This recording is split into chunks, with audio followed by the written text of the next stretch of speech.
हिवाळ्याच्या दिवसामध्ये बाजारात मस्तपैकी कोवळ्या मटारच्या शेंगा किंवा हिरवे कोवळे मटार यायला लागलेले आहेत. तर हिवाळ्यामध्ये थंडीमध्ये आवर्जून मटारपासून तयार केला जाणारा पदार्थ म्हणजे मटार कचोरी. चला तर आज मी तुमच्यासोबत एकदम मसालेदार आणि तितकीच खस्ता खुसखुशीत अशी मटार कचोरीची रेसिपी शेअर करणार आहे. एकदम खुसखुशीत होते, बघू शकता. आणि आता हिवाळ्यामध्ये गरमागरम काहीतरी नाश्त्याला हवंच असतं, तर तुम्ही ही मटार कचोरी नक्कीच बनवू शकता. मी सीमा चविष्ट महाराष्ट्रामध्ये तुम्हा सगळ्यांचं खूप खूप मनापासून स्वागत करते. चला तर रेसिपीला सुरुवात करूया. तर ही मटार कचोरी बनवण्यासाठी सगळ्यात अगोदर आपण इथे पीठ किंवा कणिक भिजवून घेणार आहोत. तर 1 कप मी इथे मैदा घेतलेला आहे. जर तुम्हाला मैद्यापासून या कचोऱ्या बनवायच्या नसतील तर गव्हाचं पीठ घेतलं तरीही चालेल. अर्धा टीस्पून घेतलेला आहे ओवा थोडासा हातावरती कुस्करून घ्यायचा, म्हणजे त्याचा फ्लेवर छान येतो. त्यानंतर मी इथे पाव टीस्पून मीठ घातलेलं आहे. मीठ चवीनुसार तुम्ही इथे घालू शकता. त्यानंतर 2 ते 3 चमचे मी इथे घातलेला आहे साजूक तूप. तर तुपामुळे आपली जी कचोरी आहे एकदम खस्ता छान तयार होते. तर 2 चमचे मी इथे तूप घातलेलं आहे. यानंतर हे जे तुपाचं मोहन आहे ते तुम्हाला सगळ्या मैद्याला अशा पद्धतीने चोळून घ्यायचं आहे. तुपाऐवजी तुम्ही तेलाचा सुद्धा वापर करू शकता, पण तुपामुळे कचोरी जी आहे ती जास्त वेळापर्यंत खुसखुशीत राहायला आणि खस्ता राहायला मदत होते. तर अशा पद्धतीने सगळं जे तुपाचं मोहन आहे मैद्याला छान चोळून घेतलेलं आहे. आता थोडं थोडं पाणी घालून आपण याचा घट्टसर असा गोळा किंवा कणिक मळून घेणार आहोत. खूप जास्त सैलसर कणिक मळायची नाही, कारण जितकं जास्त घट्ट आपलं कचोरीचं पीठ किंवा कणिक असेल तेवढी जास्त ती खुसखुशीत आणि जास्त वेळापर्यंत खुसखुशीत आणि खस्ता राहायला मदत होते. त्यामुळे सैलसर कणिक भिजवायची नाही, घट्टसर एकदम थोडं थोडं पाणी घालून अशा पद्धतीने कणिक मळून घ्यायची आहे. पुरीपेक्षाही थोडीशी घट्ट हवी, बघू शकता मी दाखवते व्हिडिओमध्ये त्याप्रमाणे. कणिक मळून झाल्यानंतर आपण त्याला 7 ते 8 मिनिटांसाठी झाकून ठेवणार आहोत.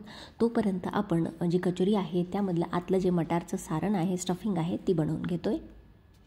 त्यासाठी इथे मी मिक्सरच्या भांड्यामध्ये 10 ते 12 हिरव्या मिरच्या, अर्धा इंच आल्याचा तुकडा, 20 ते 25 लसणाच्या पाकळ्या आणि 1.5 वाटी घालतीये हिरवे मटार किंवा ताजे जे मटारच्या शेंगा मिळतात त्या शेंगा सोलून इथे ताजे मटार घेतलेले आहे. अर्धी वाटी कोथिंबीर घेतलेली आहे.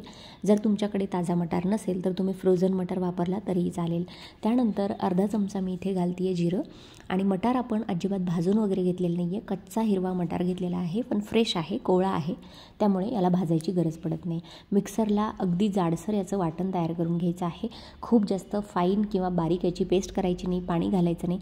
जेवढं जाडसर असेल तेवढा तो मटारचा जो फ्लेवर आहे किंवा कचोरी खाताना थोडेसे जाडसर असे दाणे येतात, त्याची चव अप्रतिम लागते. तर खूप जास्त बारीक करायचं नाही. त्यानंतर गॅसवरती एक कढई ठेवलेली आहे. कढईमध्ये अगदी 1 ते 1.5 चमचा तेल घालायचे. खूप जास्त तेलसुद्धा इथे लागत नाही, कारण आपण आतलं जे सारण आहे, स्टफिंग आहे, ती बनवतोय. तेल हलकंसं गरम झालं की त्यामध्ये पाव चमचा हिंग घातलेला आहे.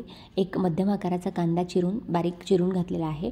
व्यवस्थितपणे गुलाबीसर रंगावरती कांदा परतला की त्यामध्ये अर्धा चमचा सौंफ घालणार आहोत.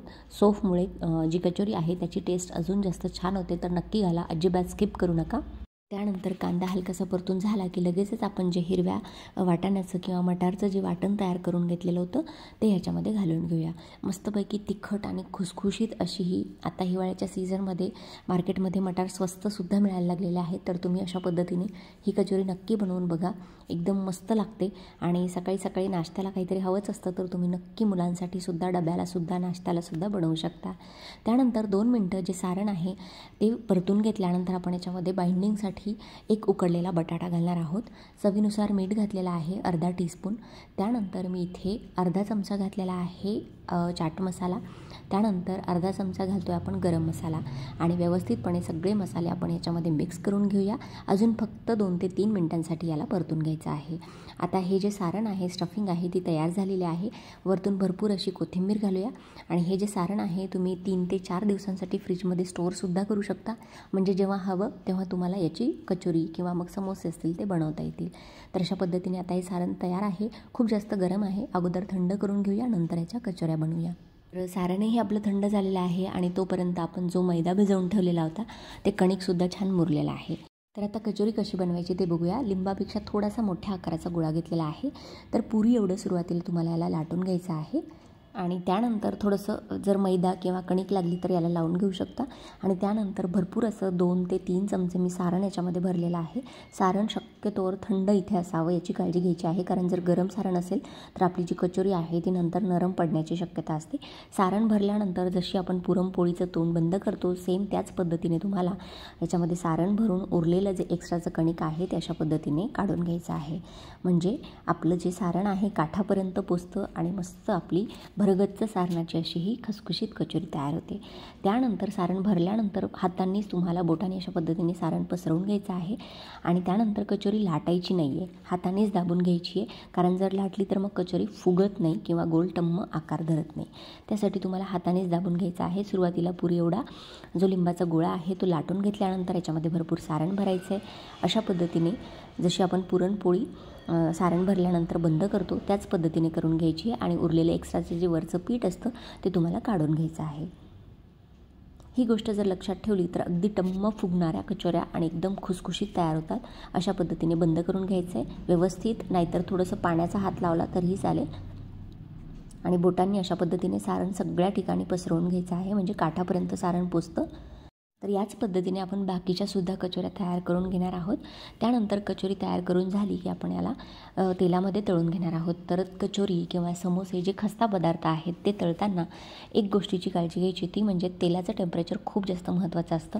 तेल इथे खूप जास्त कडकडीत गरम करायचं नाही, मध्यम आचेवरती. अगदी तेलामध्ये जर सुरुवातीला बोट जरी बुडवलं ना तरी कोमट तेल असायला हवं. सुरुवातीला कचोरी जेव्हा घातली तेव्हा अजिबात तेल गरम नव्हतं, तेव्हाच तुम्हाला कचोरी घालायची आहे. आणि छान याला 15 ते 18 मिनटं मी तळून घेतलेलं आहे दोन्ही बाजूंनी. एकदम लो फ्लेमवरती तळून घ्यायची आहे खुसखुशीत होईपर्यंत. ती कचोरी किंवा तो जो समोसा असतो एकदम लो गॅसवरती किंवा लो फ्लेमवरती तळलेला अगदी दिवसभर जरी सकाळी जरी तळून ठेवला तरी दिवसभर अगदी खस्ता खुसखुशीत राहतो, अजिबात मऊ पडत नाही. तर ही गोष्ट नेहमी लक्षात ठेवा. जेवढ्या तुम्हाला खुसखुशीत किंवा खस्ता कचोऱ्या हव्या असतील एकदम लो फ्लेमवरती छान 15 ते 16 मिनटं तळून घ्यायच्या. त्यानंतर मस्त गुलाबीसर रंगावरती आपण कचोऱ्या तळून घेतलेल्या आहेत आणि बघू शकता अगदी टम्म फुगलेल्या आहेत. आणि याच्या टेक्स्चरवरूनच तुम्हाला कळत असेल की किती जास्त खुसखुशीत झालेल्या आहे. बघू शकता एक कचोरी तुम्हाला तोडून दाखवते. आणि मस्त सारणही अगदी कचोरीमध्ये भरपूर असं घातल्यामुळे एकदम छान चवीची ही मटार कचोरी इथे तयार झालेली आहे. तर आता हिवाळ्याचा सीझन सुरू आहे, मार्केटमध्ये छान कोळे मटार यायला लागलेले आहेत. तर तुम्हीसुद्धा ही मसालेदार मटार कचोरीची रेसिपी नक्की बनवून बघा आणि मला कमेंट सेक्शनमध्ये सांगा की आजची रेसिपी तुम्हाला कशी वाटली. व्हिडिओ जर मनापासून आवडला असेल तर व्हिडिओला जास्तीत जास्त लाईक करा, शेअर करा आणि असेच नवनवीन व्हिडिओज आपल्या चॅनलवरती बघण्यासाठी चविष्ट महाराष्ट्र या मराठी यूट्यूब चॅनलला सबस्क्राईब करायला विसरू नका. चला तर मंडळी, भेटूया अशाच एखाद्या नवीन व्हिडिओसोबत किंवा एखाद्या हटके रेसिपीसोबत. तोपर्यंत धन्यवाद. Thanks for watching. Take care. Bye bye.